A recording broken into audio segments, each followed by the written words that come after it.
I'm Allison. I am very American, but today I'm going to pretend to be Scandinavian in regard to the foods that I select and the meals that I choose to have. This is for Culture Class Food Course 115. I am sure that I will have a helper at my side as soon as it looks like I'm going to make some food. We have Piper on the couch back there. I'm sure she'll be offering her services.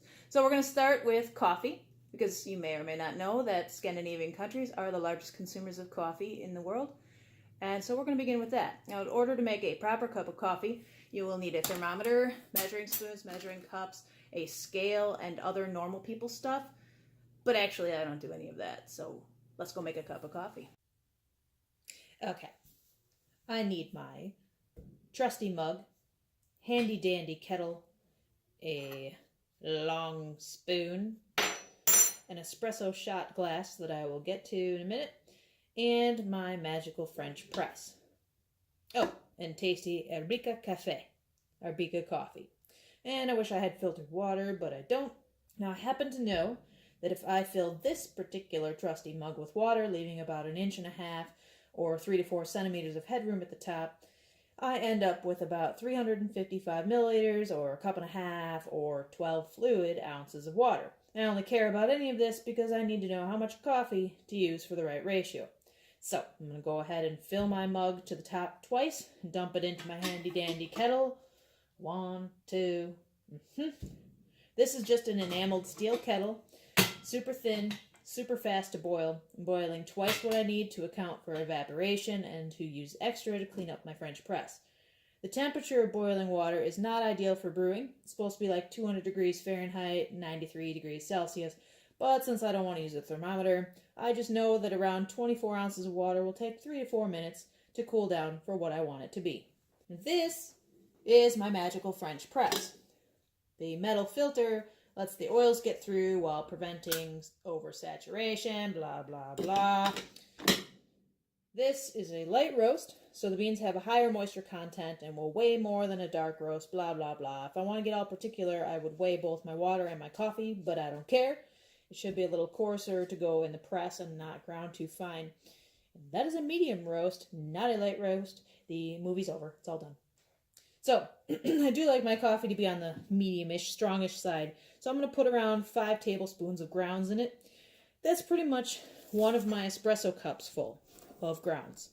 Or for normal people, that's a little less than 1/3 of a cup, or around 30 grams of grounds. My water is boiling like crazy, and that's hot. You should not touch that. So I'm just going to go ahead and shut that off.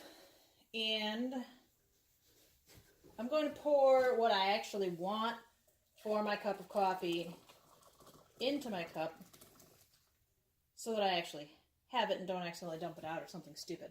So I'm going to the rest of it, or a bunch of it, whatever, I'm going to put in here. Just going to kind of make sure that I don't have any leftover coffee or grounds or anything like that in the press. Just sort of, and it helps sort of preheat the press as well. So, take all my grounds, dump them in, kind of spread them out so they're flat, and I'm going to use my trusty mug to dump the water out all over the counter, and put that in the press. Give it a nice good stir here with my absurdly long spoon. And then I'm going to put this on, but I'm not going to press down yet. I'm just going to leave that on there to help the heat stay in while it's, I don't know, saturating. I don't know what you want to call it.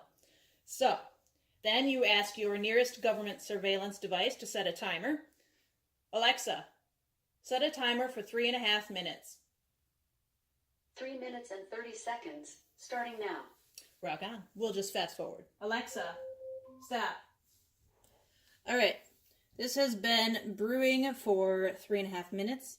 I'm going to go ahead and take the lid back off, because what's happened now, and I doubt you'll be able to see this on the video, maybe a little bit, a icky gross crust of like a crust of grounds has formed on the top of that. And if I break them all up, they're going to sink to the bottom, and it's going to make for a really bold cup of coffee. If I scoop them out, it's going to make it be a little lighter. So I sort of compromise, and I take most of them out. That way it's not quite so strong, and it's not quite so hard to actually push the press down to clear out the coffee. So, good enough, done. At this point, I'm hoping my kitchen is at least as clean as yours. And I'm going to go ahead and press that.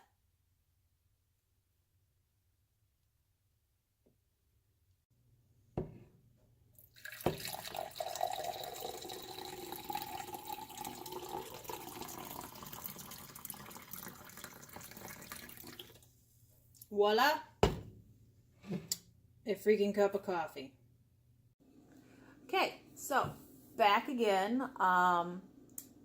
Because I am exactly 100% Scandinavian and not American at all, at no point did I have to stop filming any of these consecutive and congruent meals to go to the store or anything else. If you were to look at my clock, it would most definitely still say around 9 o'clock a.m. So I have just finished brewing that cup of coffee. While the coffee was brewing and the water was boiling and all of that, I made my 100% Scandinavian breakfast, which I will show you because I am completely and totally not American.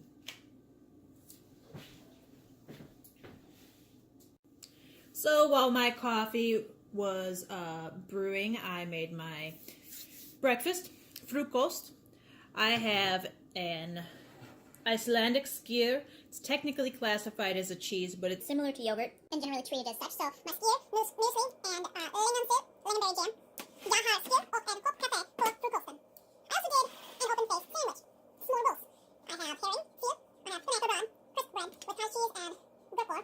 I have red bread, rye bread, with lagom smör via just the right amount of butter.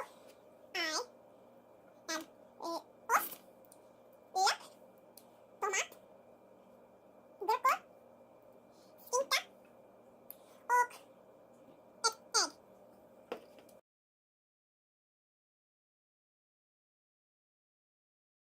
lunch. Jag dricker mjölk. Jag äter grönsakssallad och korv. Här special med bröd och potatismos.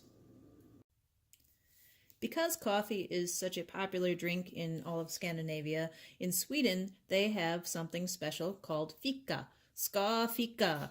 It is a coffee break, usually a social break with friends and family or co-workers, and they have this as often as they possibly can throughout the day.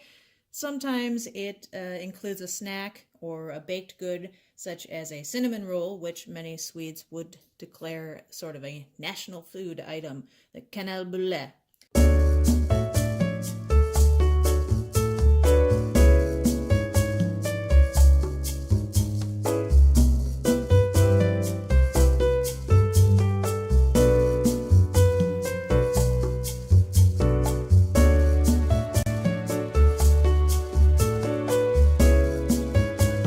What you will not see in kanelbulle compared to, say, American cinnamon rolls is you'll see more of a sugar on top, and you would not see the American frosting.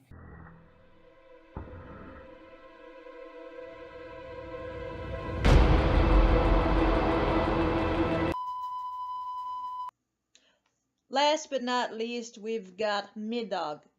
Here I have prepared the ingredients, or some of the ingredients, for köttbullar, meatballs, svensk köttbullar, Swedish meatballs, and I have even, you have to serve that for sure with lingonsylt, lingonberry jam, and potatis for sure.